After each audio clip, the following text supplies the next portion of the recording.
Hey, what's going on? What's going on? Back like I never left. The mighty J.O.E. at you once again, man, with a quick classic review of one of the greatest hip hop groups ever, if not the greatest. And ladies and gentlemen, I'm talking about Run-Dmc. Yes, sir. But before I kick it off, man, please view, like, and subscribe. Like I say, the first few subscribers, I got something for you. Please comment when you do subscribe, man. I got something for you. Appreciate your time. But anyway, I'm about to review their second album. This is gonna be quick. The King of Rock. Man, this group is basically the first everything. I believe the first group with a gold album. The first one. The King of Rock album was the first platinum, and Raising Hell, which I'll do one about that later. The first, I want to say that's the first multi-platinum hip hop album.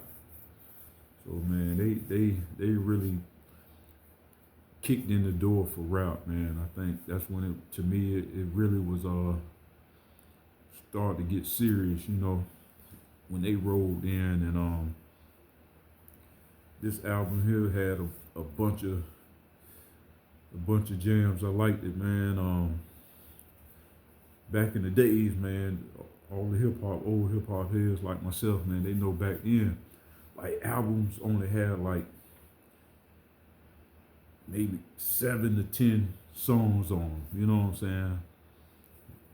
Every now and then 11 or 12, but like anywhere from 8 to 12, that was it, not like what you see today with motherfucking 35 songs and all this crazy shit. But yeah, I mean, man, this album was packed with, of course, the title track, King of Rock, which they had a video for. You Talk Too Much. Oh boy, you never shut up. That was another dope jam.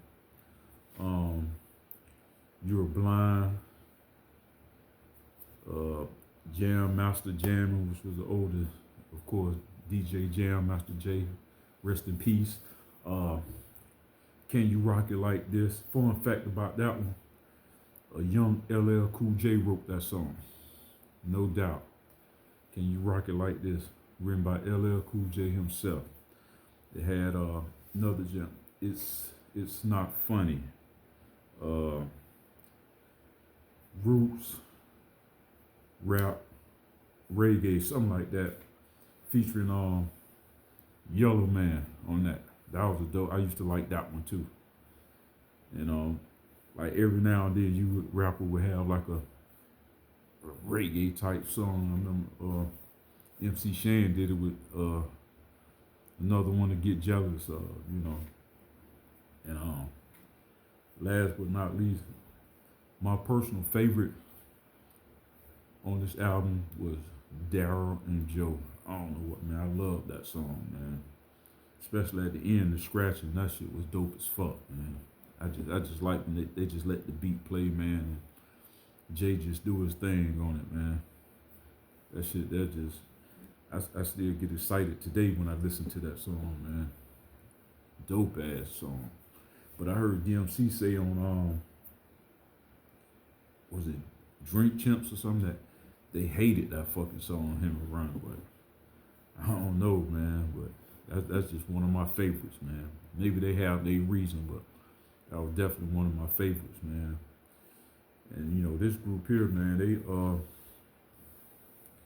they started when they started out, man. It was like man, everything was so new. And another fun fact, it was Russell, I think Rick Rubin. I don't know if he was produced any on this album, but I know Russell Simmons and to me the real first super producer, Larry Smith, rest in peace. He did like their first 2 or 3 albums. I know the first 2, man. Larry's the fucking truth, man.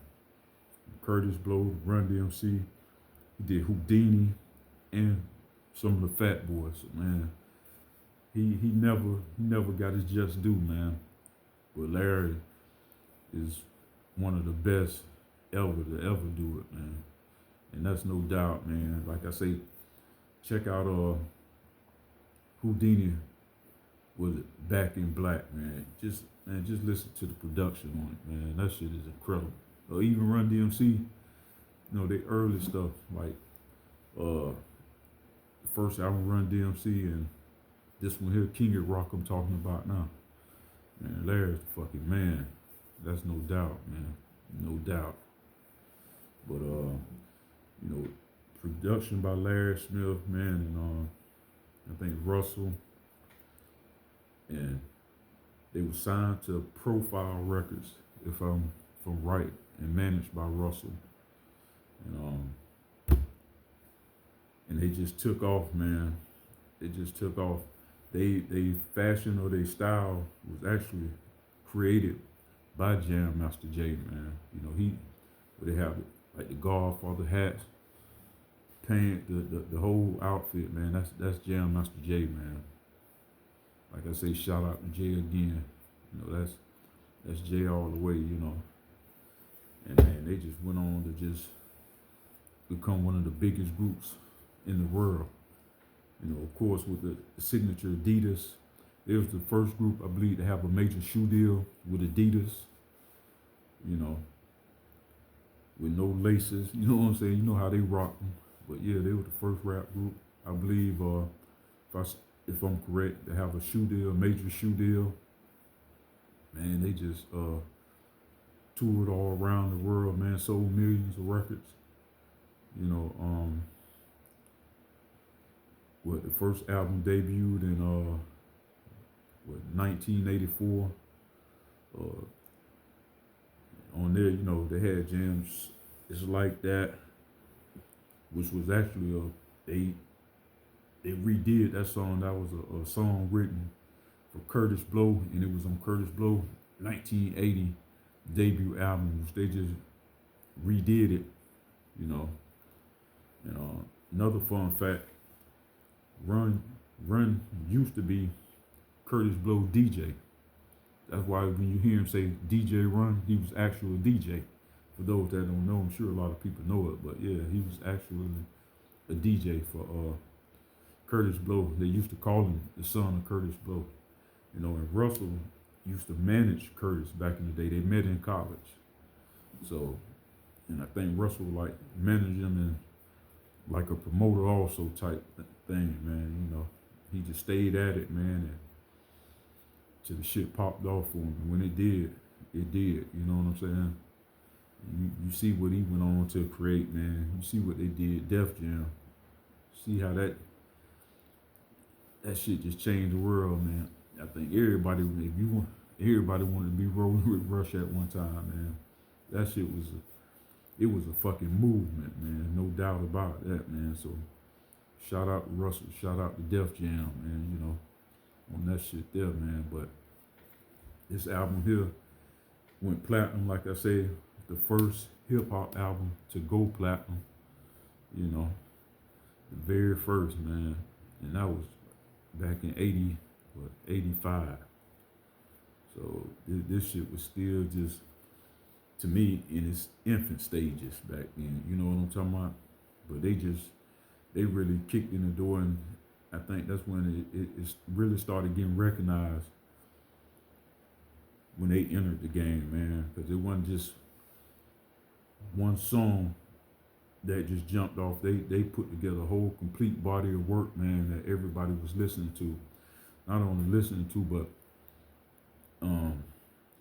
you know, you wanted to listen to them, you wanted to dress like them. You know, they just had a major influence in the hip hop game. You know what I'm saying? Because before then, man, people were a lot of people dressing in boots, and you know, they had sometimes leather pants and shit like that, like rock and roll type shit, man. They came along with the real original b-boy look. You know, I mean, I'm quite sure there's other people like that, but I'm just talking about just like when they started making records, man. They, you know, they just influenced the whole world to me, man. I mean, it made you really want to be a part of it, man, because, you know, even if you didn't want to be a rapper or a DJ or breakdancer or something, man, you know, Run-Dmc had something to do with it. I'm telling you, man. You know, I love those times, man.